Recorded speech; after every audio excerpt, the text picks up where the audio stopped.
আসসালামু আলাইকুম। মিরিঞ্জা সিরিজের দ্বিতীয় পর্বে আপনাদের স্বাগতম। এই সিরিজের প্রথম পর্বে ছিল ঢাকা থেকে মিরিঞ্জা ভ্যালি আসা সম্পর্কে বিস্তারিত বর্ণনা। আর আজকে আমার এই দ্বিতীয় ব্লগে আপনাদের পুরো মিরিঞ্জা ভ্যালির একটা ট্যুর করাবো এবং আমরা সেই প্রাকৃতিক সুন্দর নুনাঝিরি ঝর্ণাটা ঘুরে আসব এবং সেই সাথে জানবো এখানকার স্থানীয় আদিবাসীদের সম্পর্কে এবং এখানকার গড়ে ওঠা রিসোর্ট বা কটেজগুলোর সুবিধা অসুবিধা এবং খুঁটিনাটি সম্পর্কে। তো প্রথমে শুরু করি আমাদের মিরিঞ্জা ইকো রিসোর্টের একটা ট্যুর দিয়ে। আমাদের এই রিসোর্টে মাঝখানের লাল পাওয়ার হাউসটা আমরা নিয়েছিলাম।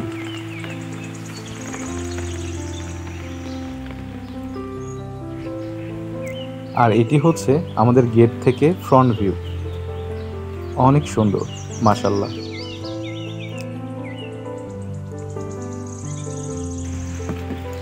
ভিতরে সুন্দর পরিপাটি করে সাজানো বড় একটি রুম, যেখানে অনায়াসে চাইলে 4 থেকে 5 জনও থাকতে পারবেন। ফ্লোরে লো হাইট বেডের ব্যবস্থা ছিল অ্যাটাচ ওয়াশরুম এবং 24 ঘন্টা ইলেকট্রিসিটি আর পানির সুবিধা।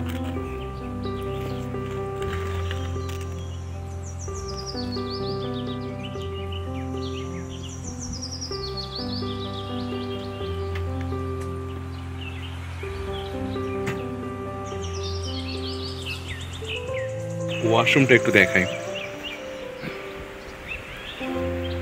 এই যে ওয়াশরুম, এখানে আছে হাইকমোডের ওই সাইডে আছে বালতি মগ, এই সাইডে হচ্ছে একটা বেসিন, আর উপরে হচ্ছে শাওয়ার আছে। এই যে উপরে শাওয়ার আছে। আর বাথরুমের এই সাইডে একটি গ্লাস দেয়া আছে। পর্দাটা উঠালে এই গ্লাস থেকে বাইরের ভিউটা সম্পূর্ণ দেখা যায়। এখানে আমাদের এক রাত একদিনের থাকা এবং 3 বেলা খাবার সহ লেগেছিল 5,000 টাকা, যা পিক এবং অফ পিক আওয়ার হিসেবে কম বেশি হতে পারে। আর এটি হচ্ছে আমাদের সুবিশাল বেলকনি বা বারান্দা, যেখান থেকে এই অপূর্ব সৌন্দর্য উপভোগ করতে পারবেন।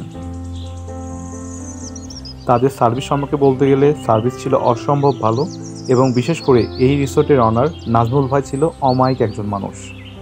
আর না বললেই না, খাবারগুলো ছিল অসম্ভব রকমের ভালো, সুস্বাদু এবং পর্যাপ্ত পরিমাণের। আমাদের খাবার চলে এসেছে দুপুরে। তো দেখি খাবারে কি কি আছে। এতে কি আছে দেখি। হটপটে আছে রাইস, সাদা স্টিম রাইস। এটাতে কি ডাল? মসুর ডাল কি? হ্যাঁ, মসুর ডাল। আমার ছেলে ডাল স্যুপ। তারপর এটাতে কি আছে? এটাতে ভেজিটেবল লাউ সবজি, এবং এটাতে না বাবা, ওটা লাউ। এটাতে মোরগ, এটাতে হচ্ছে আলু ভর্তা। খাওয়া শেষ করার পরে এই যে এইরকম একটা পরিবেশে প্রাকৃতিক বাতাসে শুয়ে আছি, এটা একটা অন্য ধরনের ফিলিংস। সিরিয়াসলি, ঠিক গতকালকেও কইছিলাম ঢাকাতে ইটকাট পাথরের এক পরিবেশে, আর আজকে এই যে এরকম একটা সুন্দর কটেজে শুয়ে প্রাকৃতিক যে নৈসর্গিক আবহাওয়া এইটা ফিল নিচ্ছি। আর যে বাতাস, ঠান্ডা বাতাস, অসাধারণ। সো এখন ইচ্ছা করছে না বাইরে যাব, ভাবছি যে কিছুক্ষণ ঘুমিয়ে পড়বো, এতটা ভালো লাগছে এই বাতাসটা। হুমায়ুন আহমেদের সেই ভাত ঘুম দিতে খুব ইচ্ছা করছে। তো যাই হোক, একটু রেস্ট নেবো এখন সত্যি। তারপরে বেরোবো। দেখি এখানে একটা ঝর্ণা আছে, চেষ্টা করবো ঝর্ণাতে যাওয়ার। এখন বাজে 4:25, তো 4:30 বলা যায়। আমরা দুপুরে আসার পরে বৃষ্টি হচ্ছিল এবং অনেকক্ষণ, আধা ঘন্টার চেয়ে বেশি সময় ধরে বৃষ্টি হচ্ছিল। তো আল্লাহর রহমতে বৃষ্টিটা থেমেছে, তারপরে আবার রোদও উঠেছিল। তো এখন বের হয়ে একটু আশেপাশে ঘুরবো, আর ঝর্ণার ওইদিকে যাওয়ার প্ল্যান আছে। আমি ঝর্ণাটা দেখাচ্ছি। ঝর্ণা ওই দিক হয়ে এই দিকে আসতে হবে, ফাইনালি নিচে ঝর্ণা। সো চেষ্টা করব আপনাদেরকে সাথে নিয়ে সব কিছু দেখাতে। রুম থেকে বের হয়েই এই রিসোর্টেরই এই সাইডে সিঁড়ি নেমে গিয়েছে। এই সিঁড়ি ধরে গেলে সামনে এই রিসোর্টেরই আরেকটি কটেজ আছে। তো চলেন দেখা যাক কেমন সেটা। ওই যে এখান থেকে দেখা যাচ্ছে ওই লাল ঘরটা, ওখানে একটা কটেজ এই রিসোর্টেরই। উপরে এখানে আছে 3টা ট্রায়াঙ্গেল কটেজ, ওই সামনে আছে আরও 2টা কটেজ, আর এখানে হচ্ছে আরেকটা কটেজ। চলেন ওই কটেজের কাছে যাওয়া যাক।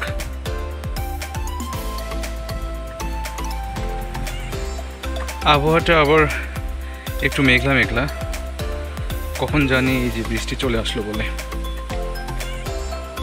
আজকে বৃষ্টিটা খুব ঘন ঘন হচ্ছে। বৃষ্টিটা যদি একটু কম থাকতো তাহলে আমাদের জন্য ভালো হতো। এখানে বসার জন্য একটা মাচা করে দেওয়া আছে। অপার সৌন্দর্যের লীলাভূমি মনে হচ্ছে সব এখানে। ওই যে ওখানে অনেকগুলো রিসোর্ট, অনেকগুলো কটেজ আছে। আমার ডান সাইডে লামা হিল কটেজ, আর ওই সাইডে অন্যান্য কটেজগুলো আছে। তো এই যে আকাশ ঘন কালো মেঘে ঢেকে আছে, জানি না কখন আবার ঝুম বৃষ্টি চলে আসবে। এখান থেকে ঝর্ণার একটা ক্লিয়ার আওয়াজ পাওয়া যাচ্ছে, ঝর্ণার পানির শব্দ, কিন্তু আসলে ঝর্ণাটা কই সেটা আমরা বুঝতে পারছি না, হয়তো ডান সাইডে হবে। এখানে ঝর্ণাগুলো হচ্ছে ছোট ছোট ঝর্ণা, আর অনেক বড় ঝর্ণা আছে ওখানে। এই ডান সাইডে ওই যে জুম করে এখানে অনেকগুলো পাহাড়ের গা ঘেঁষে ছোট ছোট ছোট কটেজ আছে। আর ওই যে আলীকদমের রাস্তাটা ওই সাইডে চলে গেছে। এই ডান সাইডে ঝর্ণার আওয়াজটা পাচ্ছি আমরা, কিন্তু আসলে এখান থেকে দেখা যাচ্ছে না, নিচে অনেক। এখানে কিছু কটেজ আছে, জুম করে দেখাচ্ছি। তো এই যে মিরিঞ্জা ভ্যালিতে এরকম আশেপাশে অনেক ছোটোখাটো ছোটো বড়ো মিলায় অনেক কটেজ আছে, কিন্তু একটির থেকে আরেকটির দূরত্ব আবার মোটামুটি খুব বেশিও না, আবার একেবারে কাছেও না। তো চলেন এইদিকে দেখা শেষ, আমরা আবার আমাদের কটেজের দিকে যাই। এবার কটেজ থেকে আমরা যাব ওই সাইডের দিকে। মিরিঞ্জা ভ্যালিতে মূলত মুরং সম্প্রদায়ের বসবাস। মুরং আমার জানা মতে ওনারা মাতৃতান্ত্রিক পরিবার হয়, যে পরিবারের মেয়েরা হচ্ছে প্রধান থাকে, মানে নারী প্রধান সম্প্রদায় হচ্ছে মুরং। তো এই যে এটা একটা বিখ্যাত ভিউ পয়েন্ট, লামা হিল রিসোর্টের, গ্লাস দিয়ে করা। এই যে দেখা যাচ্ছে, আপনারা হয়তো অনেক ভিডিওতে বা ছবিতে দেখে থাকবেন। এটা হচ্ছে আপনার মেইন রিসোর্টটা। এখানে ওখানকার কটেজ, এখানে একটা ট্রায়াঙ্গেল কটেজ, ওখানে একটা ট্রায়াঙ্গেল কটেজ, এখানে একটা, আর এই যে এখানে লামা হিলের ভিউ পয়েন্ট। আর লামা হিলের ঠিক পাশেই হচ্ছে আমাদের ট্রায়াঙ্গেল কটেজটা। আর ওই যে এখান থেকে আরেক ট্রায়াঙ্গেল কটেজ, এটা হচ্ছে ডেঞ্জার হিলের কটেজ। তো সময় ভেদে আসলে এক এক সময় এক এক ধরনের এখানে তারা ভাড়াটা চার্জ করে, ছুটির দিনগুলো তো বেশি।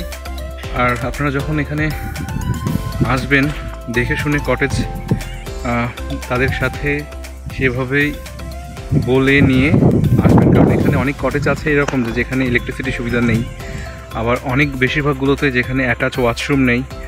যে দেখা যাচ্ছে কিছু কিছু কটেজ আছে, মানে রিসোর্ট আছে যাদের শুধুমাত্র থাকার জায়গা আছে, কিন্তু 4-5টা রিসোর্ট মিলে তাদের একটা কমন বাথরুম।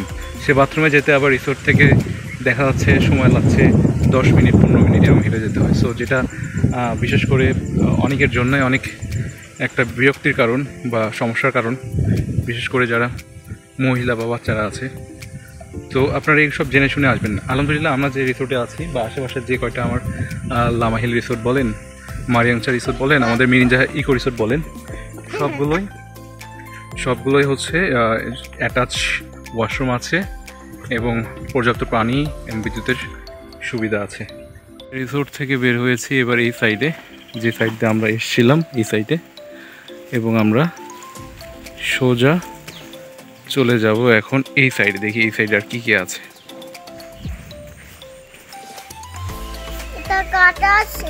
জি বাবা, কাটা আছে।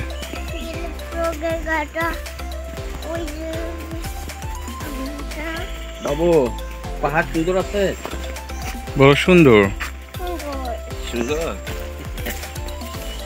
এই দুটো ভ্যালি রিসোর্ট এখানে আছে, হাতের বামে একটা, তার উপরে ওখানে আবার সিঁড়ি দিয়ে আরেকটা করা আছে। এখানে সামনে একটা রিসোর্ট,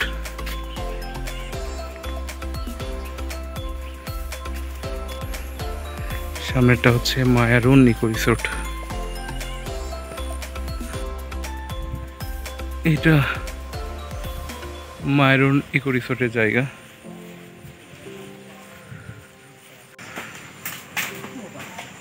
এখানে একটা ভিউ পয়েন্ট আছে।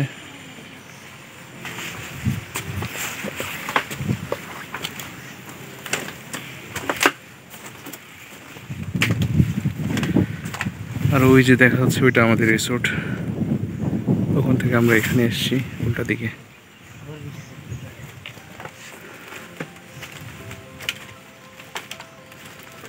আমরা ওই সাইড গেছিলাম ঘুরতে প্রথমে আমাদের রিসোর্ট থেকে, তারপর ওই দিক দিয়ে এখান থেকে এই দিক দিয়ে ঘুরে এখানে আসছি।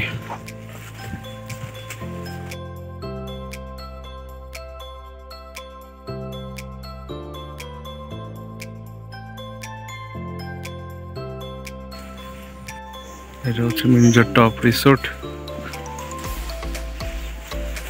এখানে অনেকগুলো রিসোর্ট আছে ট্রায়াঙ্গেল শেপে।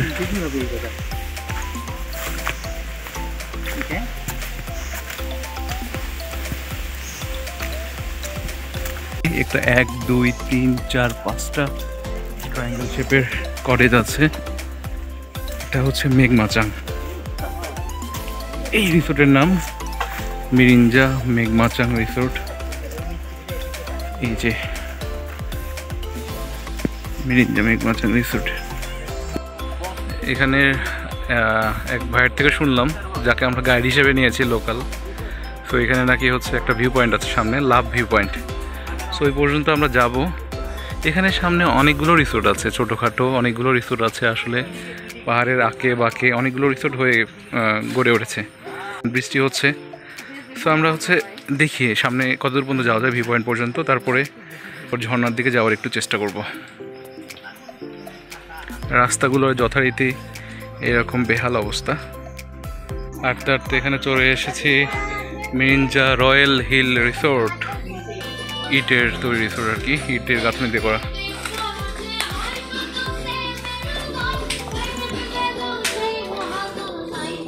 এখানে বারবিকিউ হবে না ভাইয়া?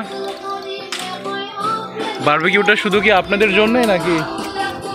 বারবিকিউটা শুধুমাত্র এই রিসোর্টের জন্যই না সবার জন্যই? সবার জন্যই। কত করে রাখেন?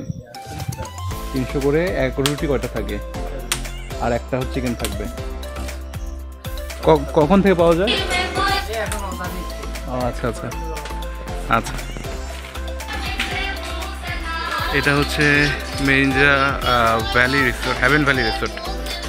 তো এখানে এসে রোডটা দুই দিকে ভাগ হয়ে গিয়েছে, একটা হচ্ছে হাতের বামে, একটা হচ্ছে হাতের ডানে।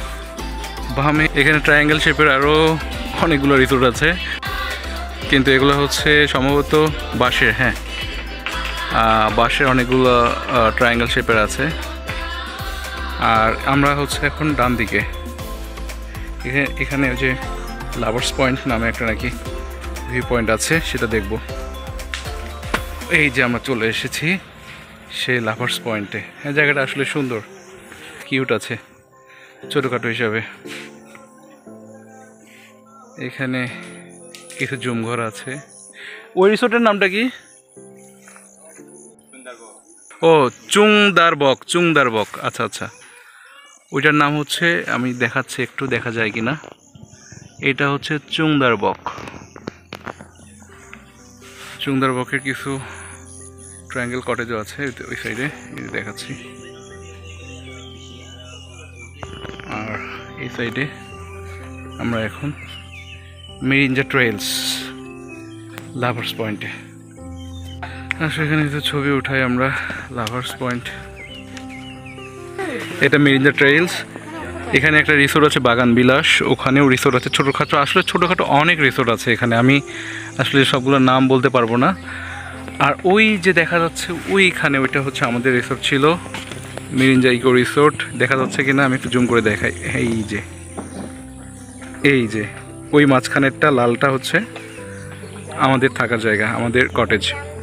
সো এই জায়গায় আমরা প্রায় 20 মিনিটের মতো হেঁটে আমরা এই লাভার্স পয়েন্টে পেয়েছি। এবং এই যে নদী একটা গিয়েছে, এই যে ব্রিজটা, এটা হচ্ছে লামা ব্রিজ। লামা ব্রিজটা পার হয়েই ওই ভ্যালিটা হচ্ছে সুখিয়া ভ্যালি, ওইটা হচ্ছে সুখিয়া ভ্যালি। এই মাতামুহুরি লামা ব্রিজটা পার হয়ে। আর এটা হচ্ছে লামা পৌরসভা, এই সাইডে দেখা যাচ্ছে যে এটা, হ্যাঁ, এখানে লামা পৌরসভা আছে। পৌরসভার যে সব কিছু প্রতিষ্ঠান সবই এখানে আছে। সো আমরা এখন ওই যে ঝর্ণাতে যাওয়ার চেষ্টা করবো। ঝর্ণাটা হচ্ছে হাতের ডান সাইডে। চলেন দেখি কিছু, আসলে এই বেলা থাকতে থাকতে কিছু দেখতে পারি কি না। আর এখানে মেঘের অপরূপ লীলা খেলা চলছে, সাদা মেঘে।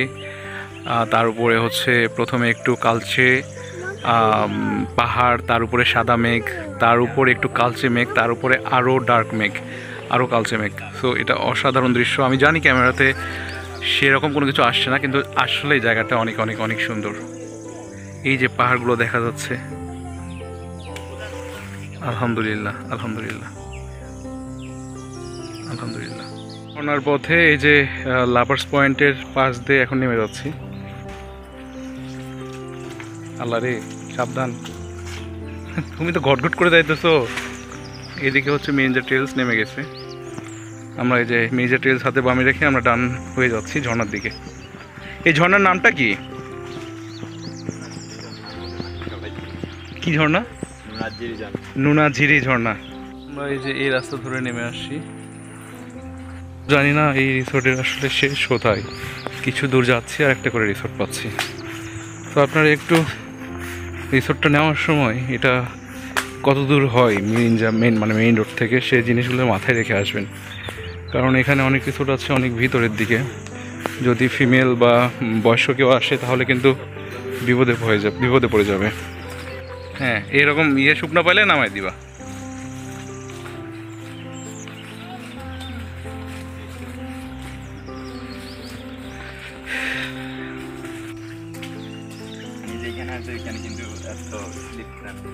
তাই? হ্যাঁ হ্যাঁ, পানি যেদিক দিয়ে যাচ্ছে ওদিক দিয়ে স্লিপ করে না। এটা একটা মানে অনেকে মনে করবে যেদিক দিয়ে পানি যাচ্ছে সেদিক মনে হয় স্লিপ করে, কিন্তু আসলে পানি যেদিক দিয়ে যাচ্ছে সেদিক দিয়ে স্লিপ করে না, বরং পানি যেদিক দিয়ে যাচ্ছে না সেই জায়গাগুলো স্লিপ করে। ওই যে আমাদের রিসোর্ট থেকে দেখিয়েছিলাম যে আমরা এইদিকে যাব ঝর্ণাতে, ওই যে আমাদের রিসোর্ট, আমাদের কটেজ। আমরা ওইটার উল্টা দিকের পথ ধরে এখন ঝর্ণার দিকে এগোচ্ছি। ডানে বামে অনেক রিসোর্ট। এটা হচ্ছে আগারং রিসোর্ট। ও, আগারং রিসোর্ট এই সাইডে, এই যে আগারং রিসোর্ট। আর আমরা এই সাইড ধরে ঝর্ণার দিকে যাচ্ছি। কোনটা? আচ্ছা, আগারং রিসোর্টের ওই সাইডে হচ্ছে জিঞ্জিরা রিসোর্ট। আগারং রিসোর্টের ওই সাইডে হচ্ছে জিঞ্জিরা রিসোর্ট। আপনারা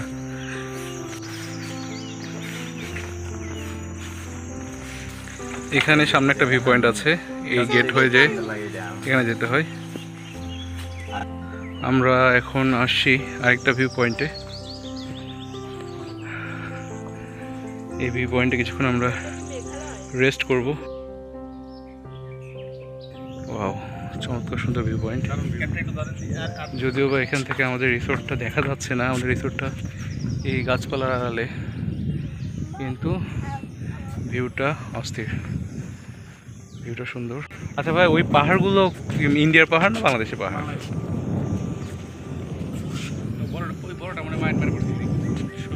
এই সাইডে তো মায়ানমার, তাই না? ওই সাইডে। আচ্ছা আচ্ছা, সব বাংলাদেশে।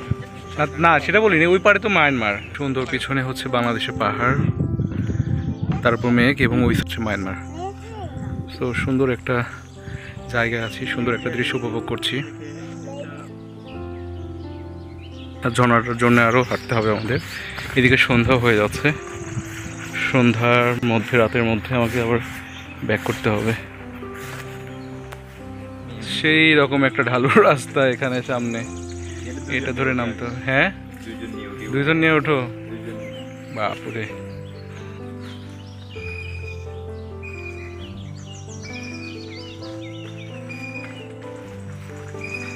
আমরা এখানে এসে ঝর্ণা শব্দ পাচ্ছি।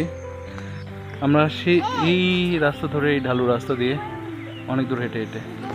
আর এখানকার মশাগুলো মানে আমাদের নর্মাল মশার মতো না। এখানে মশাগুলো দেখতে ঠিক কি বলবো, এটা কিছুটা ঘাস ফড়িংয়ের মতো এবং সাইজে ছোট, কিন্তু মশার সাইজ থেকে অনেক বড়। এবং এইগুলো হচ্ছে মানে গায়ে লাগলে মশাগুলো আটকেই থাকে, মানে নড়াচড়া করলে মশাগুলো যায় না। জোক, আমি তো ভেবেছিলাম প্রথমে জোক লেগেছে কিনা, কারণ এটা জোকের মতো আটকে থাকে। এরা হাত দিয়ে ছুটাইলেও এরা ছোটে না, মানে এত খারাপ মশা। ইয়েস বাবা, রেডি স্টেডি গো। আচ্ছা, আমরা অলরেডি মানুষের কণ্ঠ শুনতে পাচ্ছি যে ঝর্ণাতে তারা মজা করছে। আমরা এখন এই দিক দিয়ে ঝর্ণার কাছে যাব। হ্যাঁ, আঙ্কেলের সাথে যাও তো বাবা, না হলে বাবা নিয়ে যেতে পারবে না। যাও। আচ্ছা,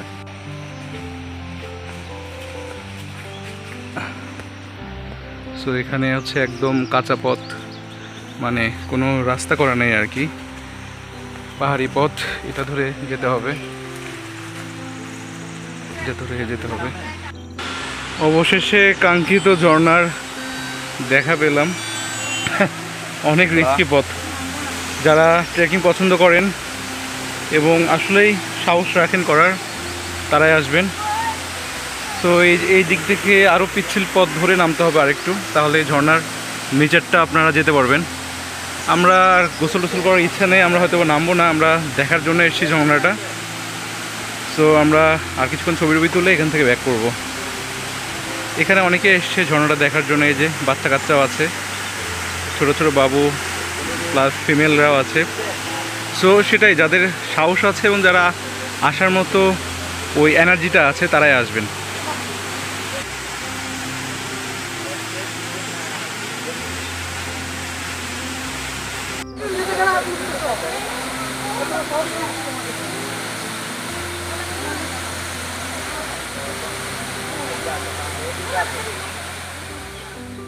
কষ্টের বিষয় এটা, ঝর্ণা তো দেখলাম এই সাইডে, কিন্তু এখন এই রাস্তা ধরে আমাদেরকে আবার যেতে হবে।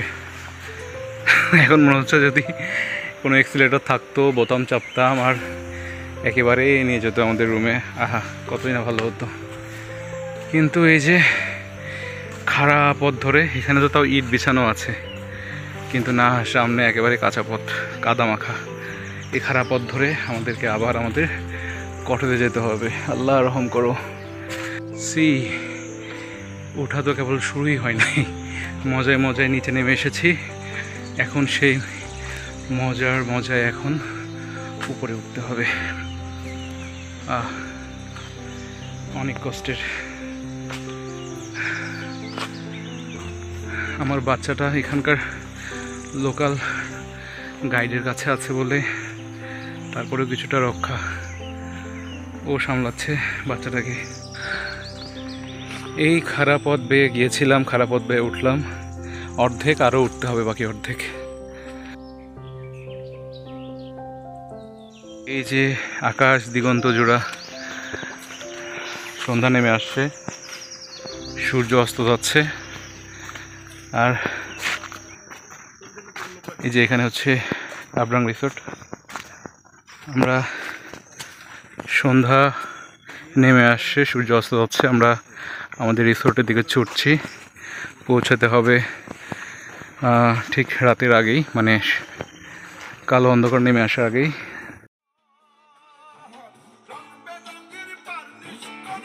রিসোর্টে যাওয়ার পথে এখানে দেখি জোরে সোরে বারবিকিউ রান্না চলছে, আর আমরা লোভ সামলাতে না পেরে একটা বারবিকিউ কিনে ফেলি এখান থেকে।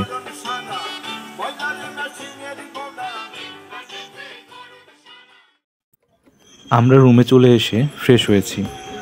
রাতের মিরিঞ্জা ভ্যালি সব অন্ধকার চারপাশে, আর এর মাঝে বিভিন্ন রিসোর্ট থেকে সঙ্গীত পরিবেশনের আওয়াজ পাচ্ছিলাম। এ এক অন্য রকমের অনুভূতি। এমন সুন্দর নিশীথে লোকসঙ্গীত, আহা। এদিকে আমাদের রাতের খাবারটাও চলে এসেছে। দেখি রাতের খাবারে আমাদের কি কি আছে। রাতের মেনুতে খাবার আছে হচ্ছে রুটি, সালাদ আর মুরগি মাংস।